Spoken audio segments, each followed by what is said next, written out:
Hello and welcome everybody. We're so glad you're here. My name is Meredith Hicks. I use she, her pronouns, and I am the director of RHYTTAC at Youth Collaboratory. And we are thrilled to be here today for our Runaway and Homeless Youth Grantee Forum with our FYSB Associate Commissioner Kimberly Waller. RHYTTAC is designed to provide Family and Youth Service Bureau grantees and other allies in the field with training and technical assistance, services, and support, with the goal of strengthening the capacity of communities to meet the immediate needs of youth and young adults experiencing homelessness and housing instability. So we're grateful for this time and space together today to have direct conversations and hear more about FYSB's priorities and conversations and what's impacting you in your programs and communities. Before we get started with our program, I want to share just a few logistics. One, this session is being recorded, so if you want to watch it again, or if you have colleagues that would like to watch it, that's available. The slide deck was included in the Zoom reminder link that was sent out about 5 minutes ago. So if you'd like to follow along with the slides, it is accessible in that email. We welcome your participation today. So there are several ways to do that. One, you can participate in our chat, which is accessible at the bottom of your bar at the bottom of your screen. And you can also raise your hand and come on camera and share directly. So to do that, at the bottom of your screen, you'll see the reactions button.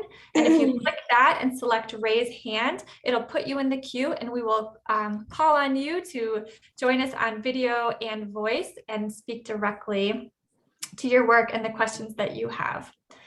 We will also be responding to questions in the chat and we'll elevate those throughout the conversation today. So thank you all so much for being here. And I would like to introduce and turn it over to Dr. Sanzana Dean, our Director of the Division of Runaway and Homeless Youth. Welcome, Dr. Dean. Good afternoon. Thank you, Meredith. And good afternoon, RHY, and welcome again to today's event. The Family and Youth Services Bureau and the Runaway and Homeless Youth Program are pleased to host today's forum with our Associate Commissioner, Kimberly Waller. Today's forum was developed to provide an opportunity to have an informal conversation with FYSB leadership to highlight best practices and identify challenges in meeting the needs of young people experiencing homelessness and housing instability. Today, we will hear from Associate Commissioner Waller, who will share her priorities for FYSB and the RHY programs. But we also would like to hear from you to learn about challenges and trends from the field. We'd also like to hear your feedback and ideas on best practices and strategies for addressing those challenges and how FYSB can assist in accomplishing those objectives. With that, I would like to again welcome you today and to offer a warm welcome to Associate Commissioner Kimberly Waller, who will provide opening remarks. Wonderful. Thank you so much, Sanzana, and so excited to be here virtually with you all in this space.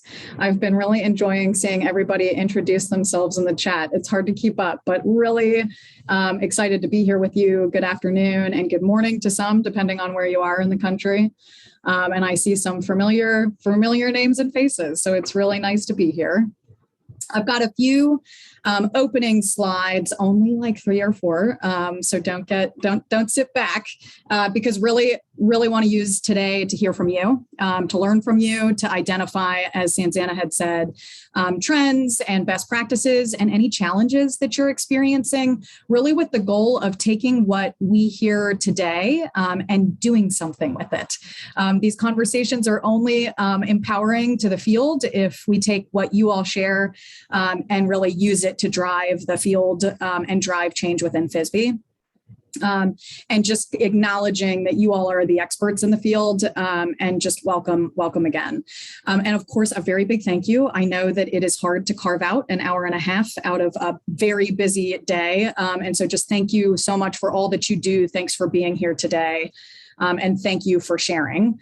As mentioned by Meredith, there's a variety of ways for you to do that. Absolutely utilize the chat. We've got people monitoring the chat. Everything that is in the chat is going to be documented and saved. And then you also should feel comfortable to use the raised hand function and to share verbally if you feel comfortable or in a space to do so. So with that, I thought it might be helpful to just give a little bit of my background so that you know where I'm coming from. I see some former colleagues from across my career here, and just excited to see you all. But started in this role as the Associate Commissioner of the Family and Youth Services Bureau in December of 2021. So still playing the newbie card, as I'm sure all of you have done in different roles that you've served in, but really have had such a warm welcome, and a big shout out to RHY staff that I see in this virtual space too. It's an amazing team at FYSB, and really excited to be here. Started my career in the US Senate, focused on human services, policy, and portfolios on the legislative agenda. And then I've served in a variety of federal, state, and local levels. And I mention that because I think acknowledging that federal work is, yes, extremely important, but it's really the work that you all do in the field, operationalizing programs, working directly in communities, that drives what we do here in the Family and Youth Services Bureau. And in those levels, I've worked here locally in DC at a legal aid, worked as a fellow at the University of Michigan's Law School. And I've actually, this isn't my first time with the Family and Youth Services Bureau, had the opportunity between 2016 and 2018 to serve as a policy advisor in the Family and Youth Services Bureau. So I'm intimately familiar with FYSB programs, have a deep passion for RHY programs and for the work that you do. And most recently, I served as a policy advisor to the DC Mayor Muriel Bowser, in her Interagency Council on Homelessness.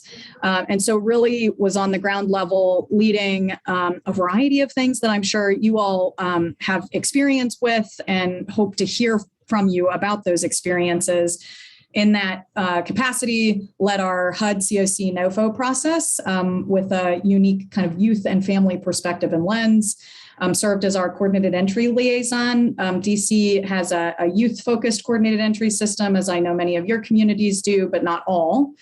And then served as our YHDP lead agency, and our Youth Action Board liaison, and worked really closely with our RHY providers here on the ground in DC, and served as our lead implementer for our strategic plan to prevent and end youth homelessness in the district. And really thankful for that experience coming back in this role, because it's given me a really different lens to this space and to the federal work, and just kind of acknowledge that I really intend to have future and excited to have future meetings like this, where we can all continue to learn from each other, and so that I can continue to hear, and the FYSB, my FYSB colleagues and I can continue to hear from you about what the field needs, and how we can be supportive to you and your important work. And so I know that this is, I'm not going to spend too much time here, but just wanted to level set on the Family and Youth Services Bureau. Has a variety of programs, RHY being one of them. We also work in domestic violence systems, and we also run adolescent pregnancy prevention programs. And I've just listed our vision and mission here. And really our vision is a future in which all our nation's youth, individuals, and families, no matter what challenges they may face, can live healthy, productive, and violence-free lives. And then lastly, and this is my last slide before getting to some brainstorm questions. And so as we go forward, we've got 5 buckets of questions. There are kind of a lot of questions, but we didn't want to have any lull in conversation, although I don't suspect that will happen, but just really want to give an opportunity for you all to provide your input and your feedback to a variety of questions that we have. And so wanted to first start off with some of the discussions that I've had, both with many of you already across the field, but also internally within FYSB and my FYSB colleagues. And those are the 5 FYSB priorities that are listed up here on your screen. Those 5 include coordination and collaboration. I think we all know that the work that we do is not done in a silo, and youth and families don't experience services in silos. And so making sure that we are intentional about focusing on coordination and collaboration, which I know many of you have deep expertise in. Diversity, equity, and inclusion. FYSB just launched our FYSB Racial Equity Action Plan that we are now moving towards implementation. I think strategic plans aren't beneficial if they're on the shelf. I think the hard part really comes during the implementation stage. So excited to move that work forward. And I know many of you are doing that work as well, and excited to do that work with you. The third is leading in partnership with youth and families with lived expertise. It's really key to finding and identifying solutions if we're doing it in partnership with those who are experiencing the services and experiencing the challenges that may exist to accessing the services, whatever that may be. The fourth, data-driven decision-making, not being afraid of using data to drive both identifying what's working well, but also maybe identifying what may not be working so well, and identifying changes and solutions together.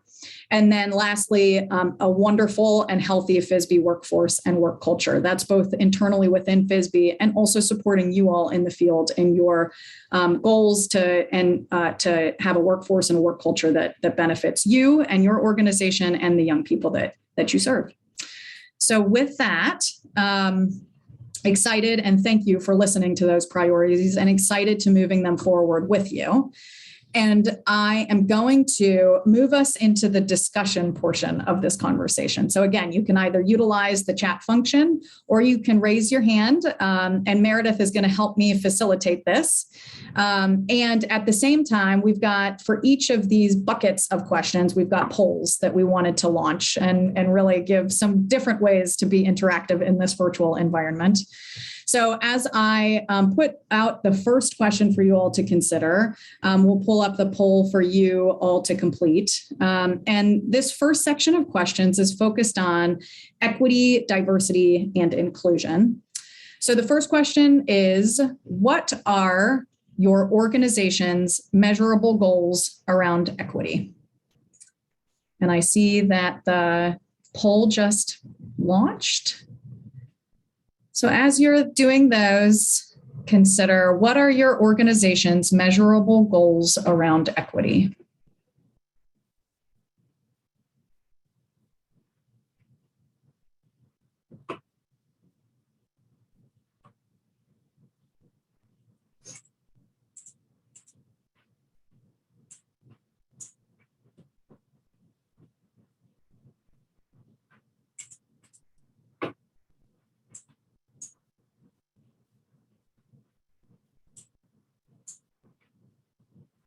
I'm extremely impressed. We have 100% response to the poll.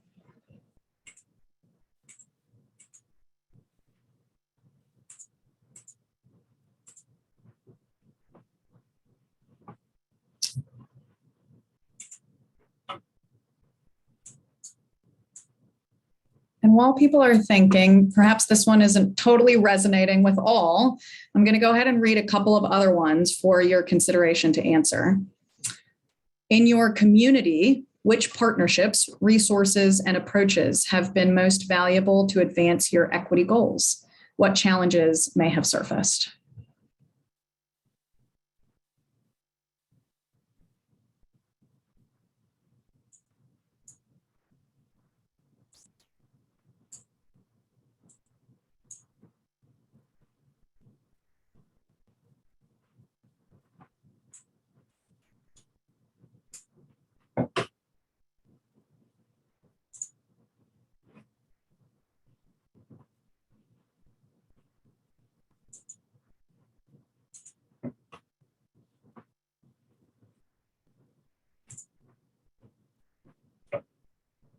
I see Celia Thomas has her hand raised. Go ahead, Celia. I am excited to be here. It's great to see everybody.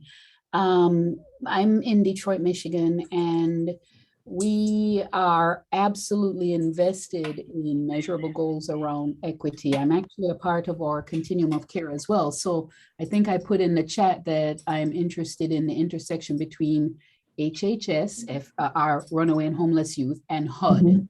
All day long, we're interested in that intersection because we're trying to figure out how to maximize those resources, right? So we're looking at the whole range. When you say equity, we're looking at the whole range of needs in that space. I'll start with the small scale, which would be looking at my organization. So we are an organization that serves women and people who identify as women. So, you know, we've been doing work in the space of ensuring that women have the right place in our community at all times, right? That women have opportunities and resources and support and access and so on. And then to get larger across the city of Detroit, we are looking at ways to ensure that gender doesn't hold you down, sexual orientation or sexual identity doesn't hold you down, and so on. And so in terms of the measurable part, we're counting all day long, you know, the data thing, right? Data is so, so important.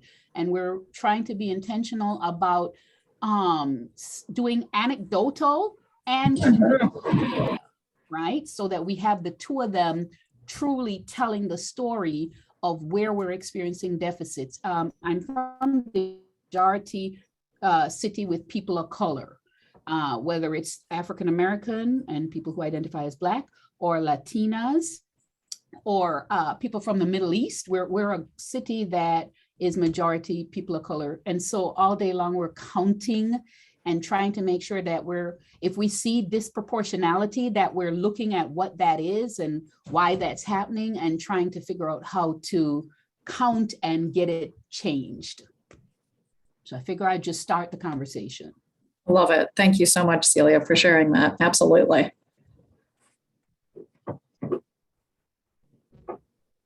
And I'm seeing a handful of chats. We've got Roy, extreme adultism, lack of diversity in leadership positions. Absolutely.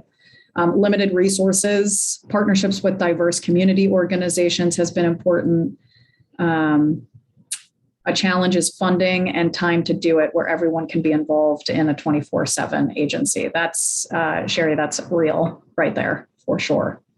And especially when talking about diversity, equity, and inclusion, it is important to acknowledge who's around the table and who's not around the table, and creating equitable access to those conversations is part of the deal.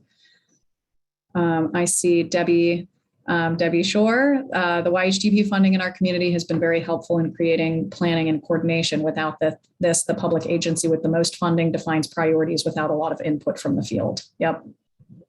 So making sure, and Celia, I'm glad that you mentioned your coordination and collaboration efforts across HUD. We've got a whole slide on some questions around COC engagement and how FYSB can support.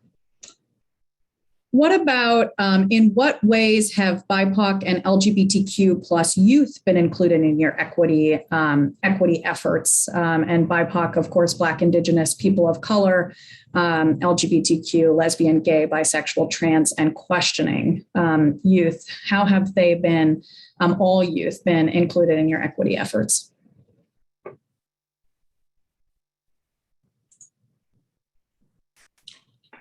And I'll just pop in to say again, if you'd like to join the conversation, please select raise hand in the reactions tab and you can come on video and share. Thank you, Celia, for being our pioneer.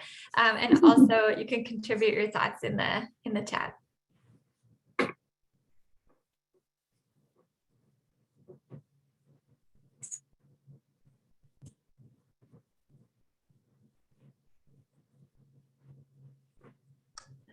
And we have a hand raised by Jolie Gunther. So Jolie, if you'd like to join the conversation. So I'm going to be brave and speak out. But Celia, you brought up the HUD and the intersection of FYSB and around the inclusion of BIPOC and LGBTQ youth in our efforts in the local community. I think that work has been really important in bringing those voices forward. And I think that the piece one of the pieces that's been really helpful for us is around presentation of data and also discussion of what isn't there. So sometimes it's around the demographics that we see and what the needs look like in our communities.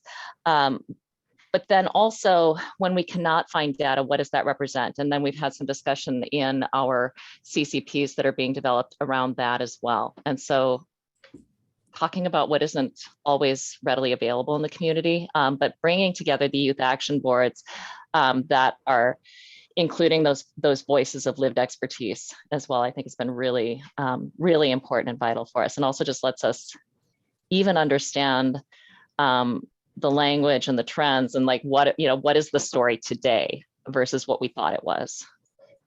Absolutely. Thank you so much. And lifting up the, data is so empowering and powerful, but it can also be, misinterpreted, or if there's not a complete picture, it can make you think something that doesn't exist. So thanks for lifting that up. I appreciate that. And I see Keith Keith, go ahead, unmute yourself. Yes, hello. My name is Keith Dent. I'm with Hayden Adolescent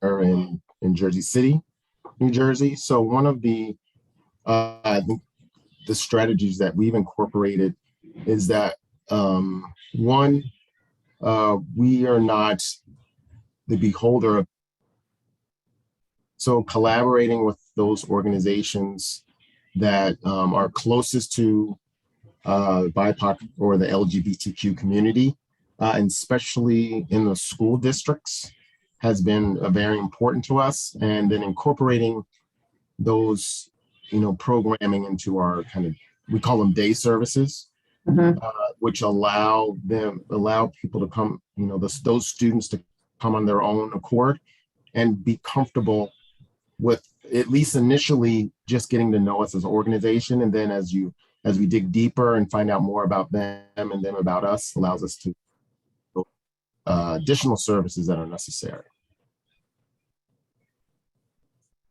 That's awesome. Thank you, Keith. And looking at the chat, I'm enjoying seeing a lot of references to ensuring diverse and equitable populations across youth action boards or youth advisory boards. Again, making sure that there is access to the conversation and the table. Partnering with other organizations, particularly for smaller organizations that may, be trying to work with a large population. There's a shout out to the True Colors training for all staff, and that's been really helpful. That's great.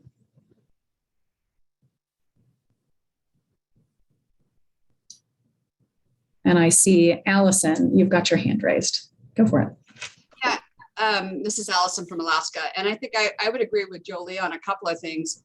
On the looking at the data that no one's asking the questions about, right? Like we've been an organization that's received funding, and to isolate our data and to specifically look at our outcomes as it comes to, especially in Alaska, our indigenous population. And the Youth Task Force has been amazing about raising and elevating the conversation about this data, all the way down to now we track within our organization time spent as a way to see if there is a difference in outcome measured on time spent with populations, as well as specifically working with our LGBTQ.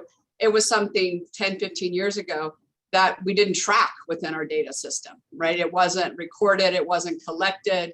And so to look back on it, we've had to create levels of being able to benchmark. And I do believe, and we were in round one. So since 2017, we've been intentionally changing the way we collect data. And I'm starting to see a trend in it catching up in federal programs asking for the information, but it's still one of those things that it is a lot of entities are not asking for it. So therefore it is at times we collect it, but no one is being able to elevate what it's telling us through these conversations on a federal level. Really helpful. Thank you, Allison.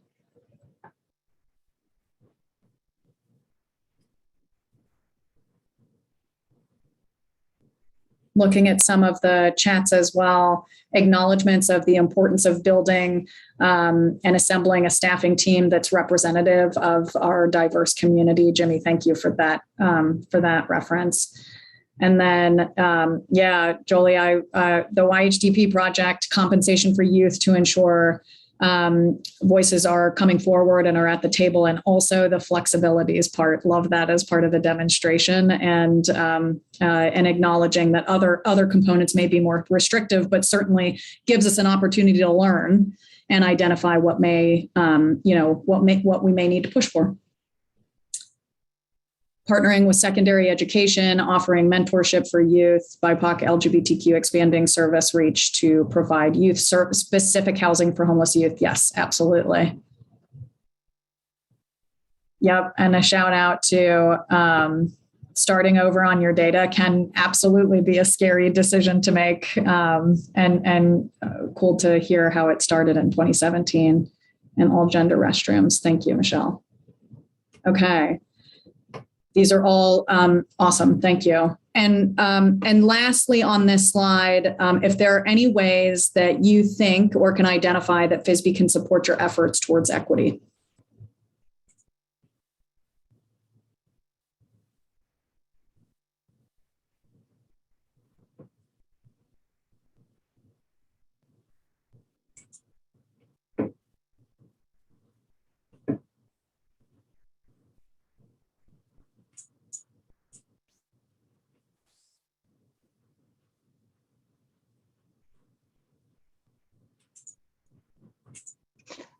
I'm not going to overspeak, but just the data that we are gathering, are we using that well to address DEI? We're already gathering data in HMIS. Mm-hmm. It can be hard as a grantee to get access to what we have put into the system. And if the data has been collected and if the demographic information is there, if there are other pieces there that address DEI, as a grantee, it would be helpful to be able to access that and use that within our organization, within our state. Absolutely. Celia. I'd like to add to that, to the extent that FYSB can loop us into conversations with HUD around youth and youth service. FYSB does an awesome job of helping us with our framework around positive youth development and trauma-informed care and harm reduction. On our HUD side, not so much, although the YHDP has been amazing to start to move mountains in that space, right? It's been amazing. And in Detroit, we just scored ours. It took us 3 times. We scored on our 3rd try. But really, with FYSB's strength in the space of working with youth and supporting youth who are runaways and homeless, I feel like, that combined with maybe our YHDP activity, and I hear Jolie, and I think Allison, you referenced it too. The longer we're engaged with YHDP, the more movement there may be with our HUD side, and ensuring that our HUD side is responding to the issues that we see on our RHY side in a way that lifts the young people up and lifts up LGBT and every other population that we're working with. I live to be in the space where there's that intersection at this point, because we just need our young people to be able to access the housing, right? And all the other supportive services and those dollars that exist in that space. Thank you, Celia. And I think, if you have not seen this, GAO, the Government Accountability Office, has released a report with a handful of recommendations that encourage and get to that collaboration and coordination piece between FYSB, HHS, and HUD. And I think there's some open doors there and some real movement here. So appreciate you saying that. Jolie. So flexibility around what is there in FYSB requirements. And I think that we have, we have advocated for that for years. And I do think that the YHDP, but the feedback that we are getting from young people with lived experience, I think really speaks to the ability to bring the different pieces of different funding streams together.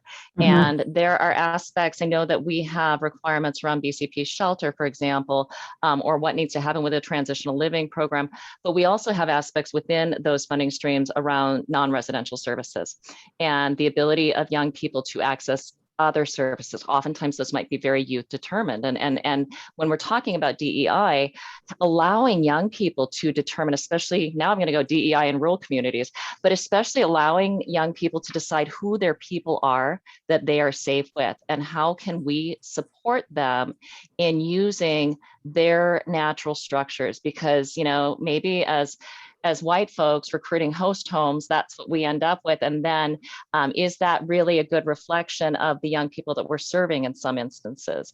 Or if you have if you have a dearth of services, if you're talking about large rural areas and there are not licensed supports in a community, that it would require travel to another community for that young person, working with them and their natural community and developing those supports. And so those would fall under something in the name that we would call BCP prevention.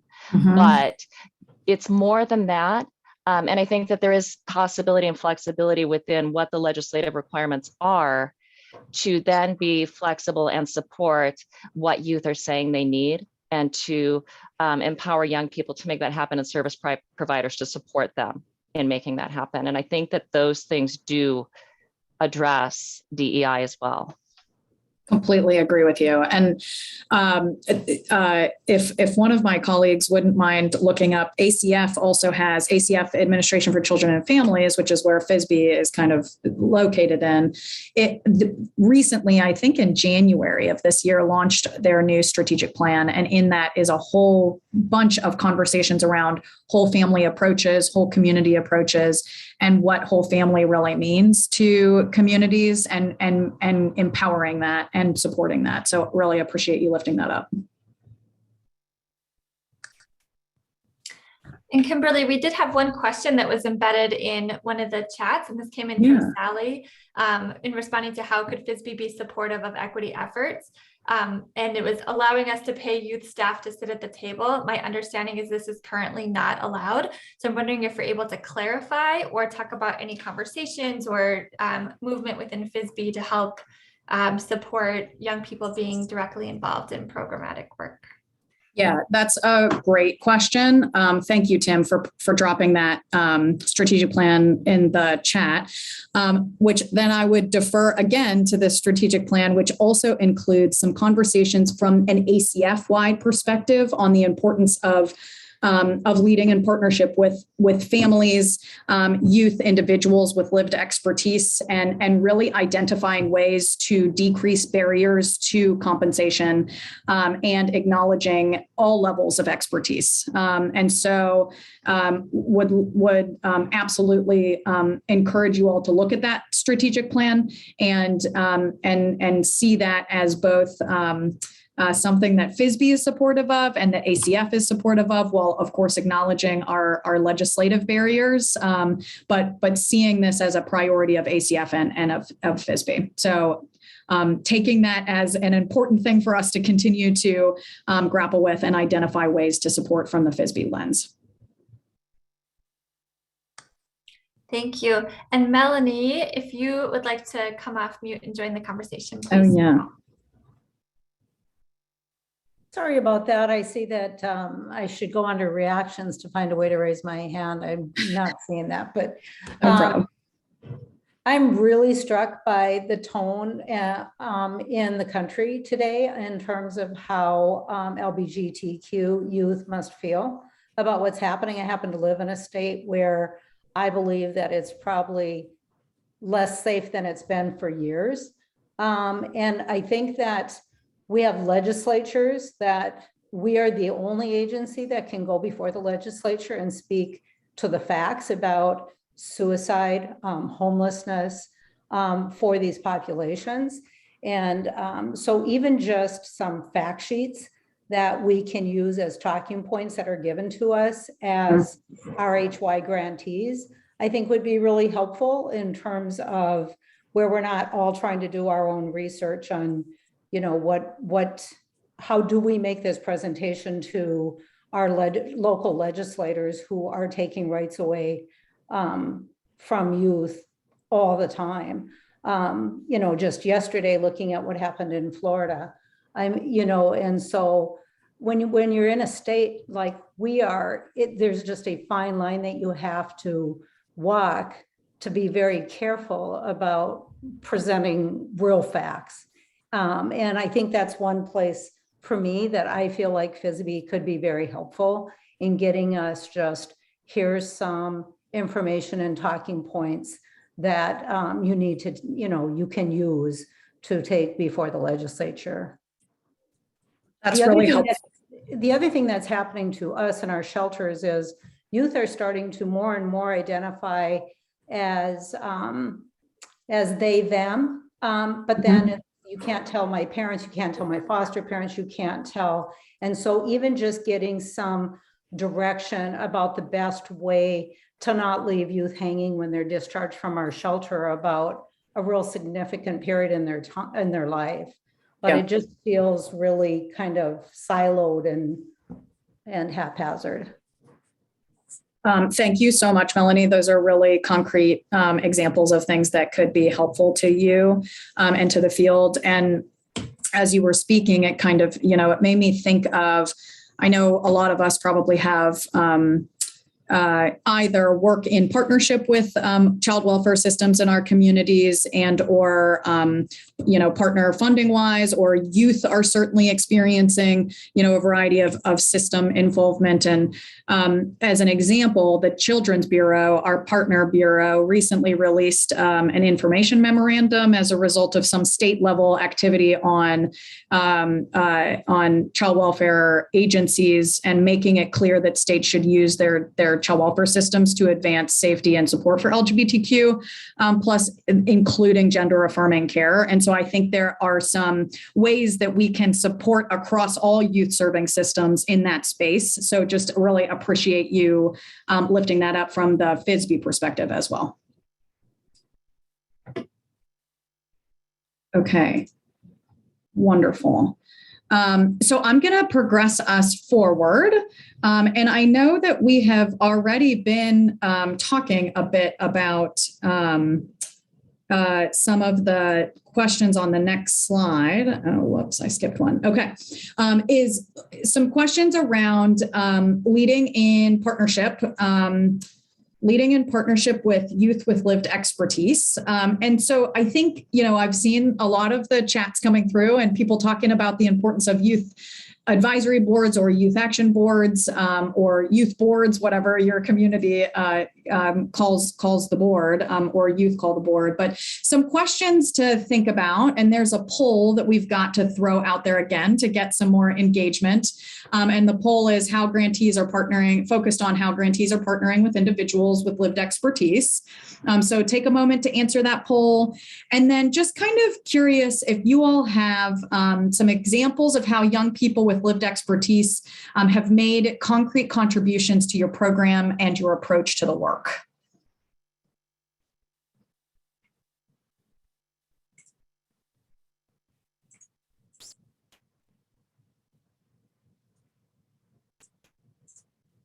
Seeing in the chat, we hired former residents as peer navigators and direct care staff. Love it.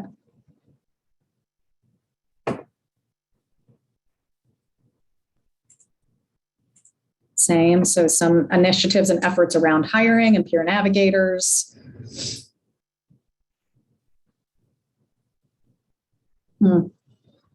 Hired a peer navigator position. It's been eye-opening to have youth voice. Youth are part of our interviewing team. Tim, that's awesome. Used to select new staff members across the organization. Staff mentioned board members, former residents on the active board of directors. Hire peers, also serve on outside committees. Love that, to get connected to other systems.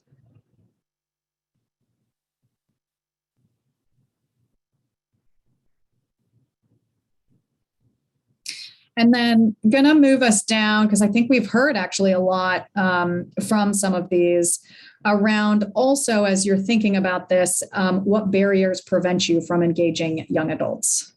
I know we've talked about the compensation component. Curious if there are others that individuals would like to share. Lots of board of directors, presentations to boards. Celia, go for it. So in terms of a barrier, I think 10 years ago, we weren't as open with giving youth with lived experience the space at the table. So 10 years ago, it looked like we would have a board meeting, and we have 2 spots reserved for former participants, so young adults mostly on our board of directors. But 10 years ago, we would have been having the meeting at 7:30 in the morning, from 7:30 to 9 or 8 o'clock to 10 a.m. But now we check in with the youth before we have our meetings. And that's just not just in the space with the board of directors, but it's in most of the spaces where we want them at the table. So if you have a mindset that you're just going to do your work this way and they better come along, that's a barrier, right? And we've pretty much turned the table over on how we're engaging with our young people and giving them the voice. Like, they have the majority voice when it relates to setting up meetings. And so administrators like myself, I find myself showing up at 7 p.m. because that's when they have, the time and the space to work with us. And, so it would be a barrier if you're thinking, oh, well, they better get in line. Versus, hey, we need to give them the space and the voice to help us lead in the areas that they're interested in. Absolutely, Celia. I see Sanzana, you've got your hand raised. I do. Thank you so much, AC Waller. I wanted to follow up on some of the conversation and questions around data and access to data. I actually saw a comment from Debbie Shore about it would be transformative to have access to data. I just wanted to ask in a little bit more background, is that RHYTTAC data or data with some other system, or just kind of where the challenges are with that and how FYSB can be able to assist in getting you access to data, or if that's RHYTTAC data or something different. So I just wanted to ask that question. Thanks.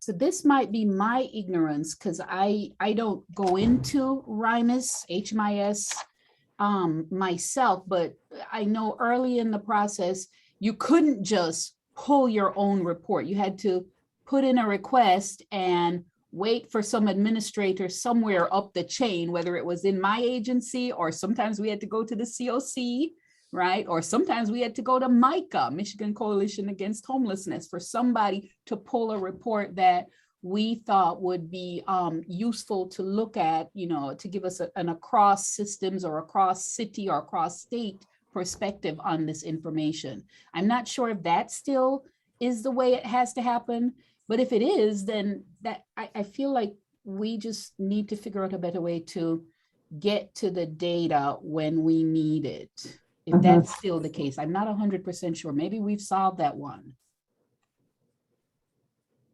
And then Sanzana, in the chat, there's for us, it's RHYTTAC data, having it up to date for access from the dashboard. Recently filed a request to pull from the dashboard. It was not an intuitive, natural process and took multiple tech support interactions, and we experienced limitations in the level to which data was up to date and what we were able to pull out of it. So that's very helpful context. Thank you so much, Celia, and for folks for adding feedback in the chat. I see your comment, Debbie, about how you should be able to unmute yourself. I don't think, okay, I didn't want to speak out of turn. Oh yeah, there you go. What I wanted to say is that we have been trying to streamline the capacity to utilize the data that we have And much of that data is in HMIS or in RHYMIS. I know more about the recent conversation that we had about accessing the data in HMIS, and it can't be simply, utilized. There certainly is a way for it to happen. I mean, I am not familiar enough with the technology, but our evaluative person was, said, cannot we have a system where we could access it directly?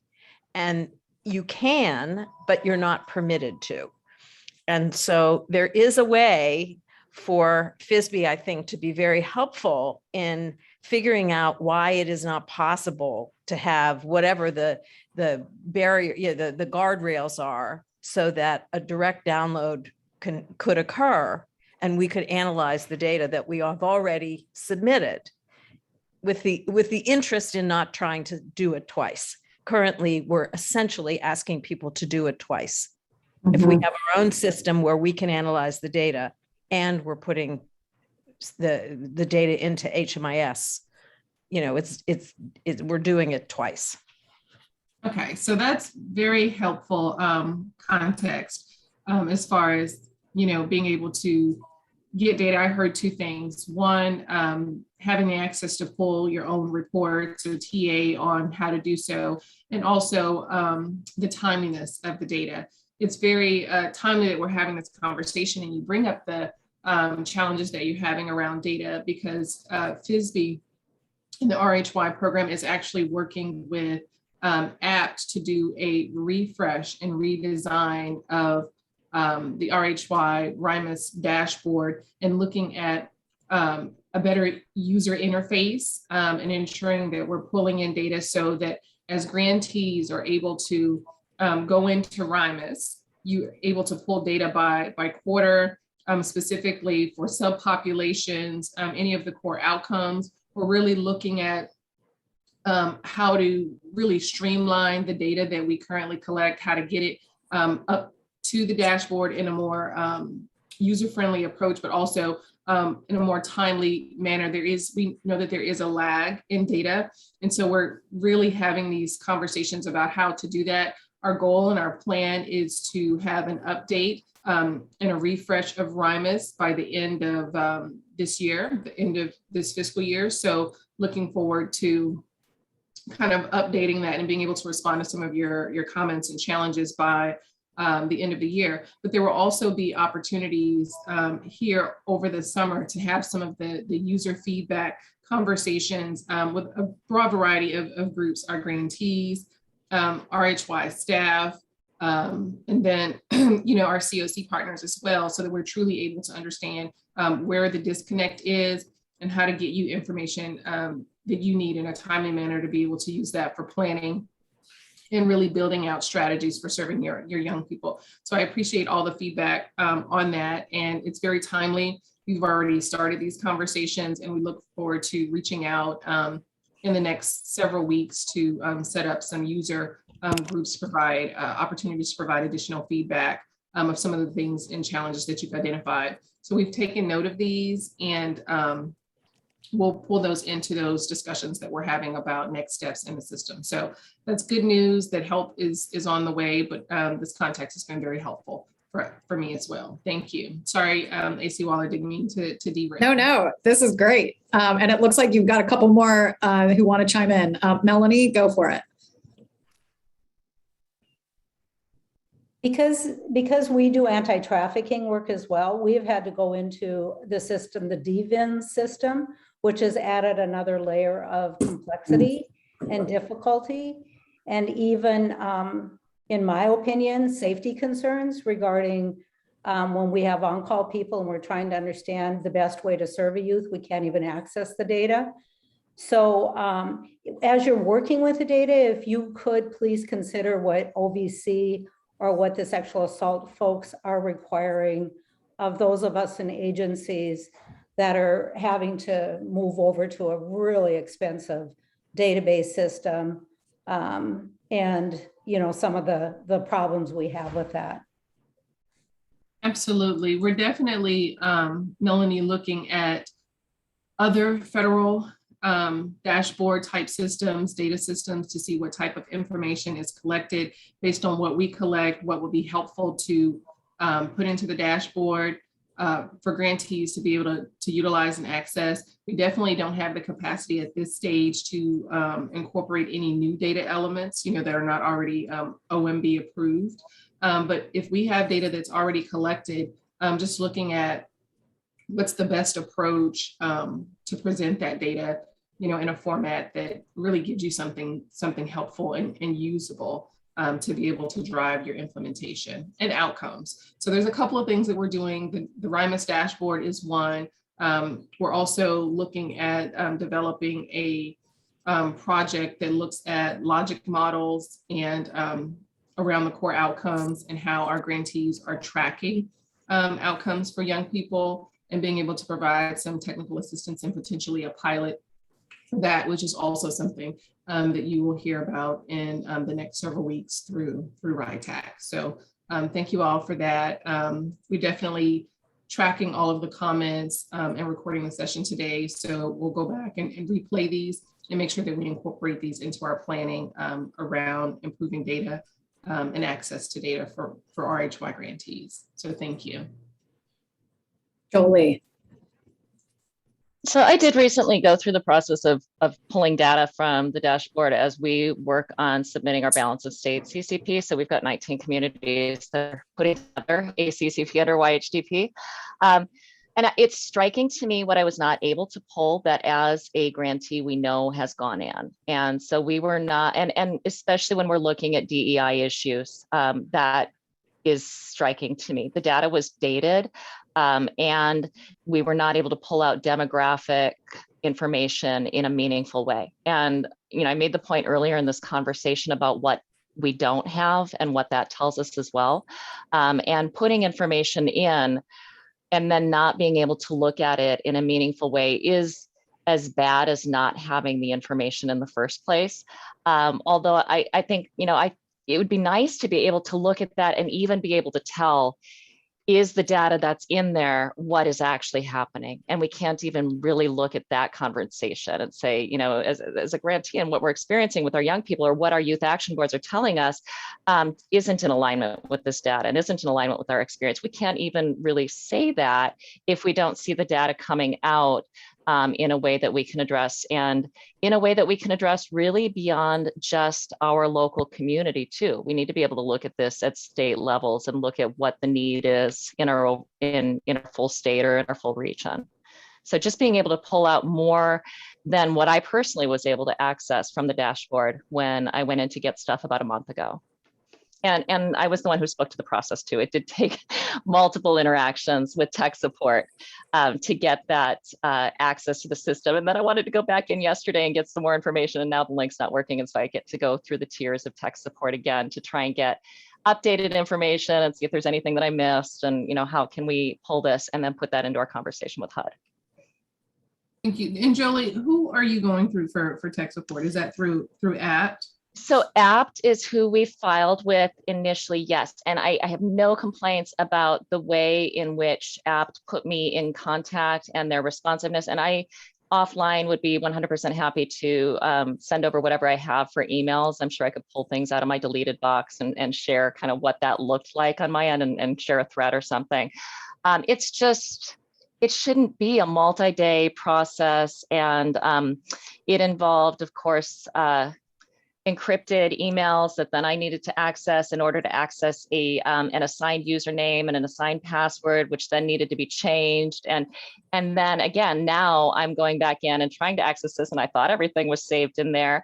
But I think I'm going to have to start a whole new multi-day thread to access this information again, if I want to go back in the dashboard and see if anything's changed, or if maybe I missed some demographic stuff that I could have pulled in a different way. Absolutely easy. No, you're absolutely right, Jolie. And that seems like an unreasonable process to be able to access data. I mean, I understand authentication and all of that. So I will definitely, follow up on that, that issue and any related issues with data. But we know that there have been challenges, fully aware of some of the challenges in accessing the data and the timeliness of the data. And so any additional feedback that we have about how we can improve that process is absolutely open and encouraged. So feel free to share that information, in the chat with your FPOs, with RHYTTAC, and we'll be sure to incorporate that into our planning. Thank you. This is good stuff. Thank you. Absolutely. Okay, great. And then Sanzana, there's just one last chat in the chat box just around reiterating the impact of serving either survivors of trafficking or survivors of domestic violence and the impact that has on your ability to access HMIS or a comparable database system. So received, flagging those. It seems like there's some trends around access issues, some trends around getting input and data in real time or as close to real time that's usable. So thank you all so much. Okay. And then Lenora has a question. Were you all being forced to leave HMIS due to state or federal laws? Lenora, if your question is around particularly not being able to use HMIS for if you're getting a DV, if you're serving domestic violence survivors or survivors of human trafficking, it's often federal laws that restrict based on confidentiality issues around HMIS, and many requiring an HMIS comparable database system if you're getting a HUD-funded grant. So it's lots of complications around these. Okay, great. I'm glad I answered your question. Okay. I know that we have gone through a more data conversation. Want to just pause before moving forward and see if there's anything. I know we got some great chats around partnerships with youth with lived expertise, but just want to pause before moving us along to the next, Lisa, HMIS can't be used if you're funding for clients under the Victims of Crime Act FOCA grants, or same with VAWA grants. So lots of restrictions there. Okay. Okay, let me progress us to the next conversation, which is focused on coordination and collaboration with COCs, which I know this has come up already. And won't be the last time. Again, really excited to be able to have this conversation on an ongoing basis. So for today, we're focusing on coordination and collaboration with COCs, but of course there's coordination and collaboration with Department of Labor and workforce partners, there's education partners, there's child welfare and juvenile justice partners. So acknowledging that coordination and collaboration goes above and beyond partnerships with COCs. But for today's conversation, we've got another poll that we'll put up that's focused on your programs engagement with COCs.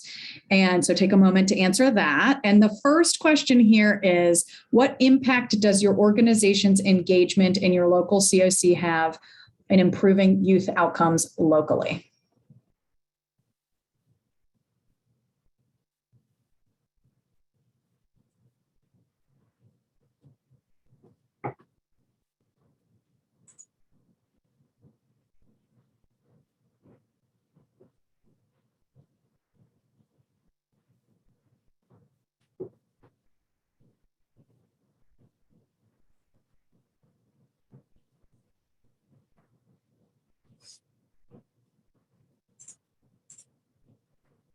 What impact does your organization's engagement in your local COC have in improving youth outcomes locally? Benjamin chats, coordination and prioritizing of clients to get them placed quicker and appropriately. Thank you.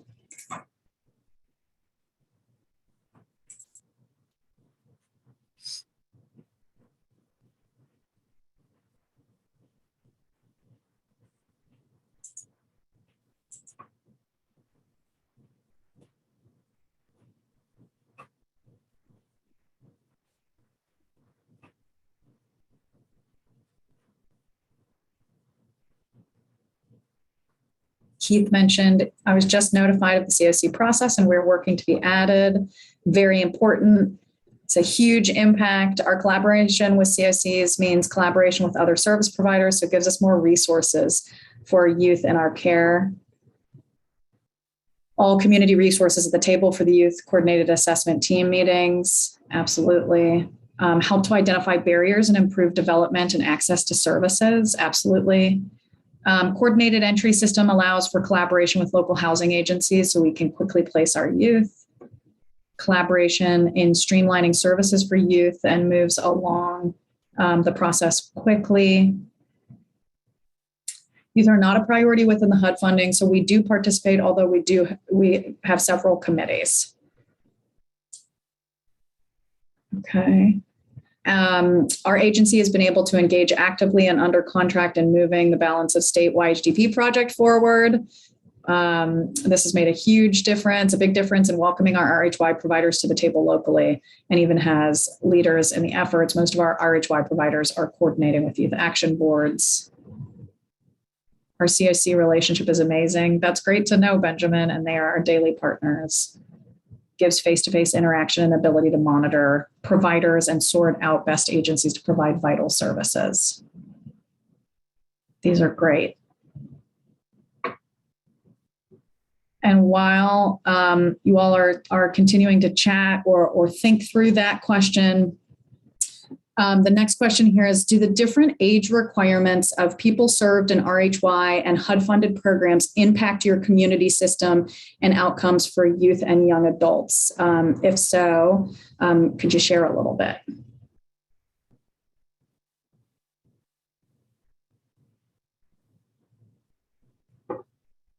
Don't hesitate to use the raised hand function.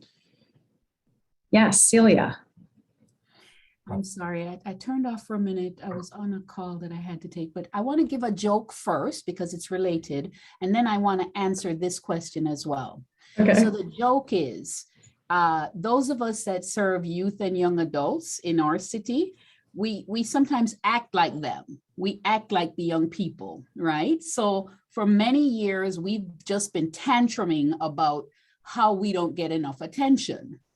So fast forward to now, in our COC, youth had not been listed as a priority area, right? We had our priorities, there were 2 of them, and that was it. But we tantrumed and tantrumed and tantrumed, and then eventually our COC helped us write the YHDP, and eventually we got the YHDP. So that's the joke. The bigger part of the joke is, guess who is the chair of the COC board this year? I am. And we're a youth service provider. That's fantastic. And we're stomping all over that.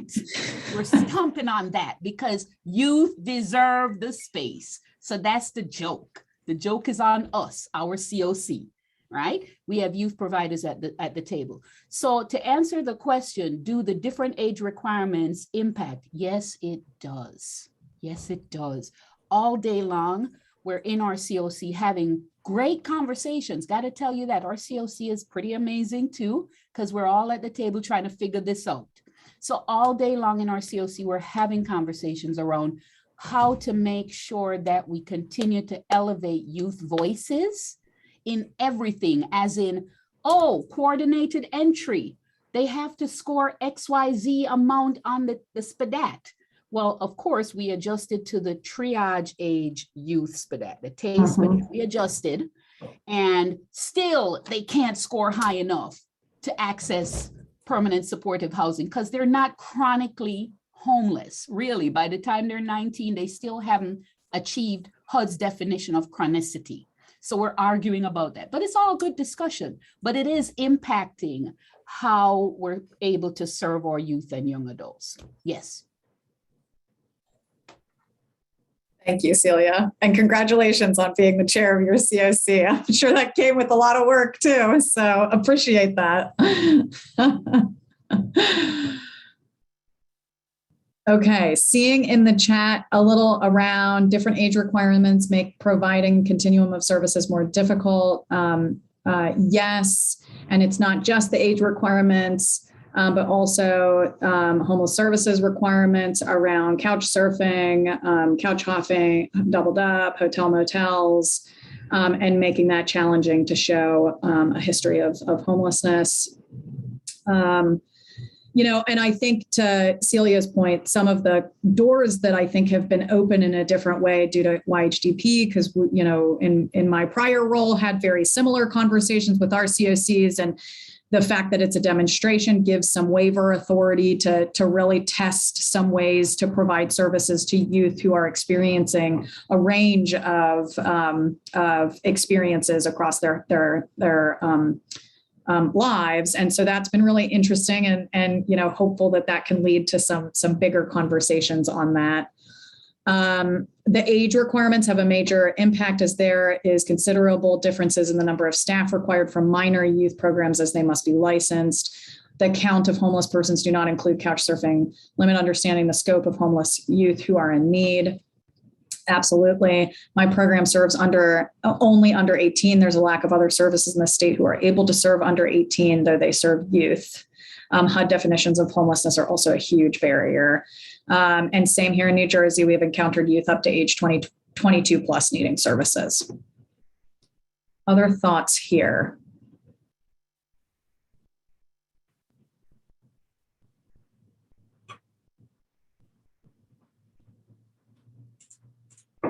Okay. What are some of the challenges working with a local COC partner? What strategies have you used to enhance your partnerships with COCs partners given those challenges?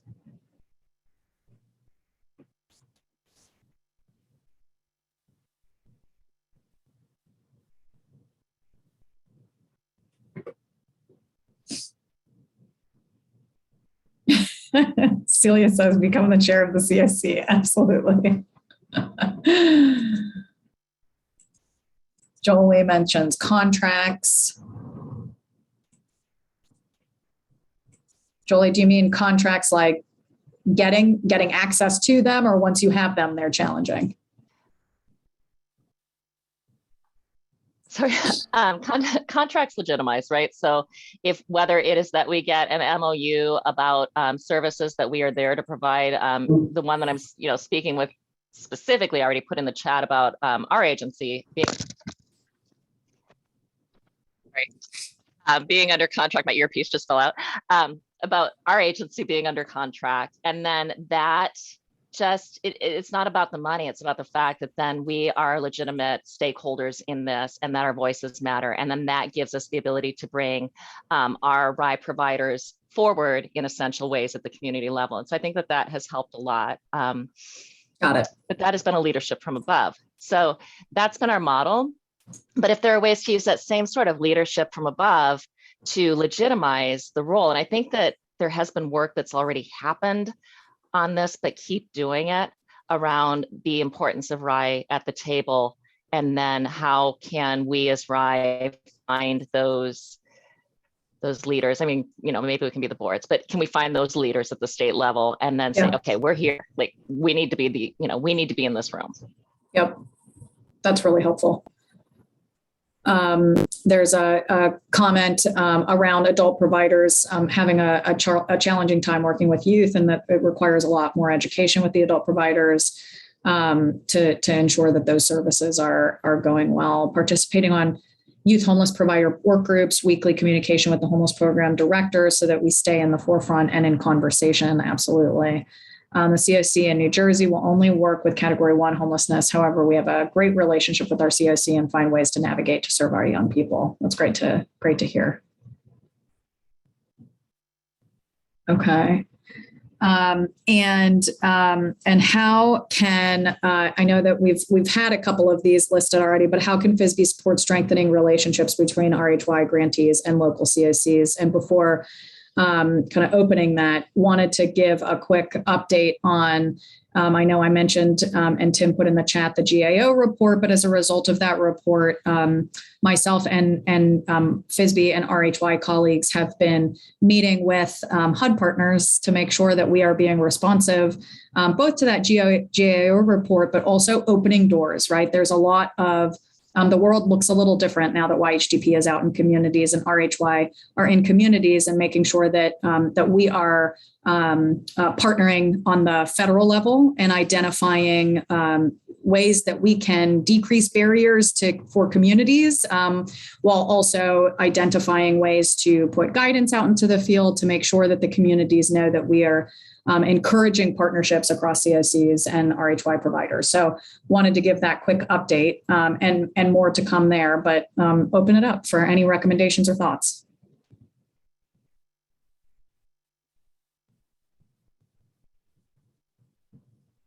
How can FYSB support strengthening relationships between RHY grantees and local COCs?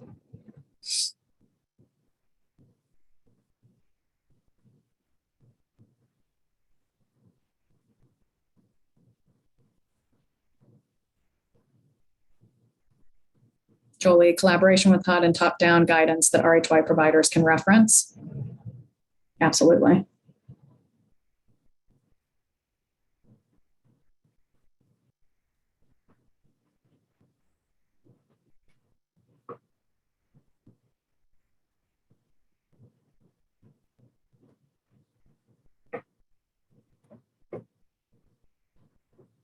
Other thoughts, recommendations? Yes, Melanie. I'm going to go for it, but one of the things that is kind of an outlier that isn't talked about is those child welfare kids that are feeders into the homeless system. And so now with, and again, now with Families First, what's happening in our state is many of the safe places for kids to go have closed down, group homes. And we literally have kids sleeping on the floors in workers' offices. Basically, we have one child right now in the shelter who stays in an apartment. They house it with some workers, and then he comes to us on the weekend. But I always think about the definition of homeless is very prescriptive, and we say positive youth development, but to that youth, regardless of whether they're in the foster care system, I'm sure they feel homeless. I'm sure that individual feels homeless every minute of the day. He has nowhere to go. And so I think there's some of that has to be looked at in terms of what's really happening in the child welfare field that's feeding into greater numbers, I believe, as we move forward. Melanie, really, you've got some thumbs up going on. I thank you for that comment.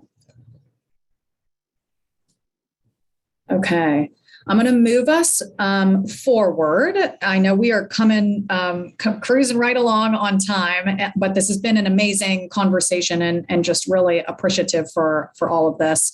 I know we've had some conversations already around data-driven decision-making and just our use of and access to data, but put up a quick poll to just kind of record some of your thoughts around data-driven decision-making, and going to put out there, how are you using data to measure your program's effectiveness and or adjust to program implementation? And do you use an equity lens in how your data analysis happens?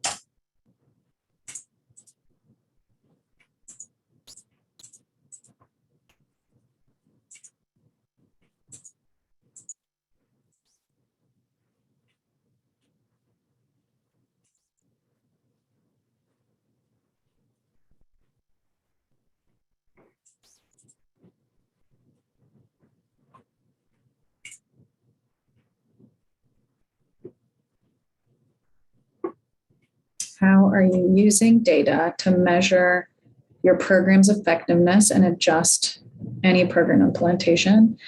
Youth help define, oh, thank you for that, Tim. Youth help define what success outcomes look like, and we measure success across multiple domains beyond what any one particular funder wants to see reported. Our agency uses both national data and local data to inform service delivery.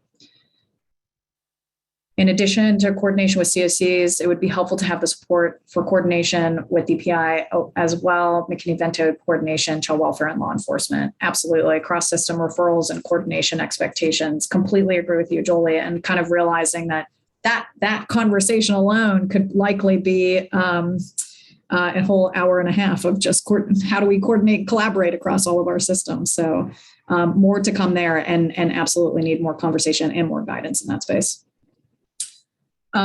Let's see. We've done a lot of work over the last 10 plus years to become a learning organization that uses data. I love that. A learning organization that uses data to drive conversations and decisions that lead to better outcomes. It's an agency-wide initiative, and we're beginning to look at data with an equity lens. Very cool, Susie. Thank you for sharing. We're working to build more intentionality around the reflection of the real work of youth focus, person-driven outcomes, and the data that doesn't have a space for documentation in the HMIS systems. Totally acknowledge that. People are beyond a data system. Okay, and I know we've got one last slide, so I'm going to move us forward and throw up a final poll. Thank you all for bearing with us on these different options for participating. But the last discussion question really focuses on any challenges that you're currently experiencing regarding the state of the pandemic. I know and acknowledge that it has been a really, really rough 2+ years for all of us, and wanting to just check and see how the pandemic changed the way your program delivers services to youth and young adults experiencing homelessness or housing instability. And what changes will you keep?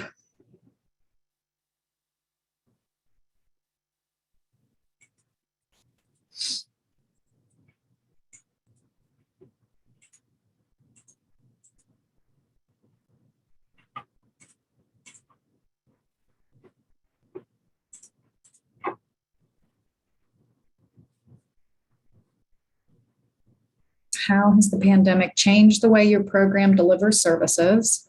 And what changes will you keep?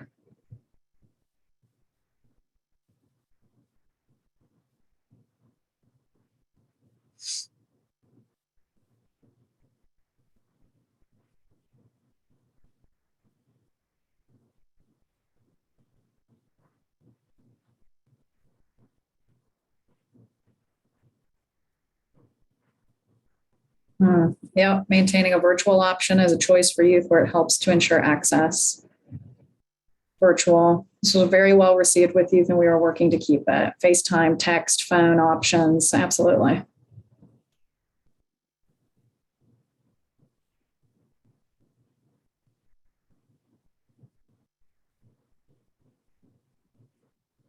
Telehealth has options. Yep. And what are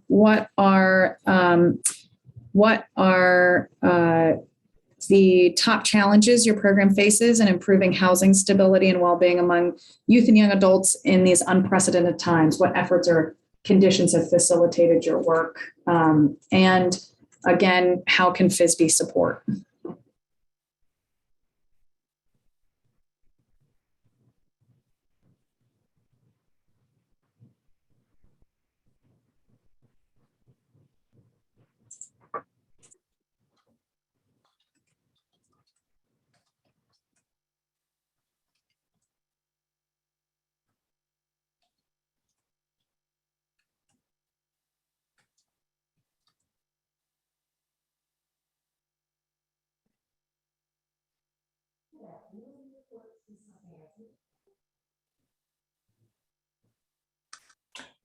Melanie, you had your hand up. Please feel free to join the conversation if you'd like. I feel like I'm talking a lot, but now I just lost my train of thought in terms of the point I was going to make. But with the pandemic, we've had a lot of telehealth kind of work that we've done with, especially in the rural areas, so we can reach more outlying youth.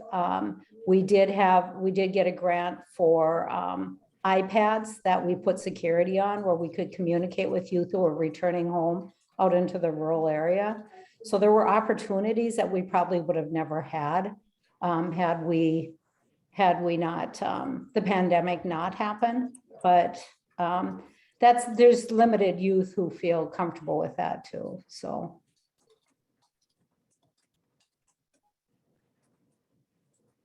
Celia, go ahead. I see it. A lot of what I was going to say popping up in the chat box. We're experiencing gentrification, and that means our housing stock, our affordable housing stock, has dwindled substantially. And as the pandemic is, continuing to wreak havoc on our community, because we're going back up in count again, the young people are they're not getting enough housing, and they can't make enough money to pay for even the substandard housing that they're finding. And we're really having to tap our rapid rehousing dollars as much as we can to keep some housed and to figure out how others can get some temporary housing. So a lot of things still happening for us in our community around that are pandemic related, and then right behind that, race and gender and sexual orientation and equity related, right behind pandemic related, because we know they kind of happen together, right? So we are still experiencing trouble in housing youth.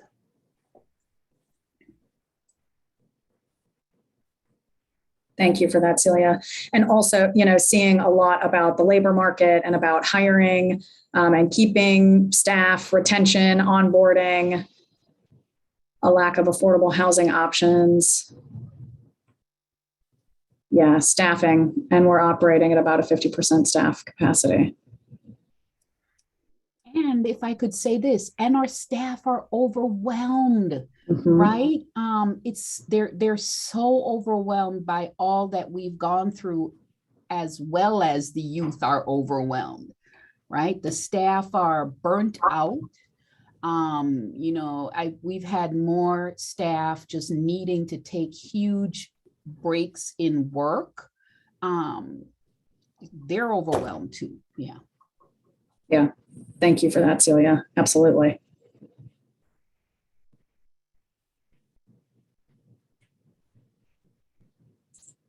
Thank you, everyone, so much for your thoughts in the chat. Agree with overwhelmed staff and staffing issues. Okay. Thank you all so much for your contributions. And then while we're at this moment as well, one of the trends that I'm consistently hearing too is just kind of access to services, access to housing and supports, and access and kind of coordination and collaboration with YHDP. Sounds like as HUD's continuing to kind of roll out YHDP across communities. And I know we touched on this question previously around ways that we can encourage flexibilities and encourage your all's ability to work in partnership. Curious, I heard in that conversation around different age definitions of focus, and importance on services and resources for minors. Curious if there are trends in your all's communities or in conversations that you all are having around transitional living programs and maternity group home programs and kind of that upper age eligibility, and thoughts on in the field if matching those age eligibilities upward to HUD's definitions or Department of Education's definitions of 24, whether that resonates and what conversations you all are having in the field with that.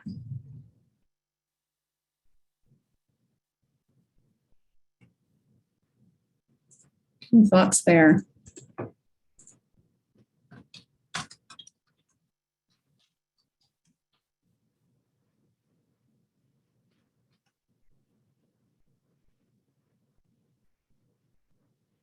Yeah, the funding issue is a real thing. Susie, keep bumping up against the need for a shelter for 18 to 24. Celia, question is just kind of curious. I heard a lot around support for minors as we're talking about like flexibilities in age definitions and partnerships and coordination with HUD as communities continue to get YHTP funding. Curious with transitional living programs and maternity group homes, if there's conversations that communities are having around aligning or the importance of aligning age of eligibility definitions. I see, Tim, we define youth as age 25 and under, so really appreciate alignment across multiple federal departments. We've had a surge of young parents, 18 to 22 with multiple children. Many of our maternity parent programs only allow for one child. Agree, need shelter for youth 18 plus, would love to be able to keep all age eligibility youth waiting for TLP and our BCP, but we can't. Normally I would say yes, but we've seen younger youth do really well in our on-site TLP recently. The older youth tend to want to live on-site and off-site and prefer to go straight to scattered site housing. These are all really helpful.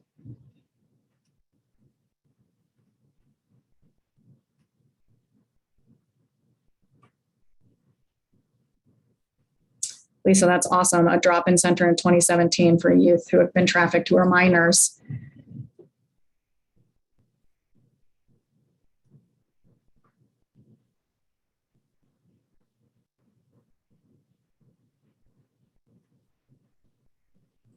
Okay. And I know we are coming right up on time. This is really, really helpful information. And I am gonna move us to just a really quick thank you slide and to reassure you that this is not the only time, first and only time that we are going to have the opportunity to convene in spaces like this. Hopefully this, we'll get together and think through platforms for this and discussion questions. We threw a lot of questions at you. And so just really appreciate all of your feedback and input. And we'll evolve this as we go and be responsive to kind of what you all need and just appreciate everybody's time and everybody's expertise in sharing what's happening in your organizations and in your communities. Excited to use this information to guide our decision-making here at FYSB and to kind of report back on changes and evolutions made as a result of your feedback and input. And with that, I will kick it over to Meredith to close us out. And thank you again so much for this really, really robust conversation. I appreciate it. Thank you so much, Associate Commissioner Waller, and thank you to everyone for participating today. It was so helpful to hear where you're thriving and where your struggles are, and agree that FYSB takes this feedback seriously, and FYSB and RHYTTAC work to make changes and be responsive to this information. So one of the ways you can continue to let us know what you need is by filling out the evaluation for this event. The link will be in the chat, and it's also on the screen. So we will take your recommendations and incorporate that into future events. And there's a lot of themes that we heard today, and we're excited to release new content for you all coming up this spring and summer. Some of the topics like staff retention, youth mental health, all resonate with stuff we have in the works that were also themes from the National Needs Assessment. So again, we're striving to meet your needs. And if you have training or technical assistance needs, you can please contact us. We have a form on the RHYTTAC website, and we would love to hear from you and partner with you as you do this important work. So thank you all so much. Please complete the evaluation, and we look forward to hearing from you.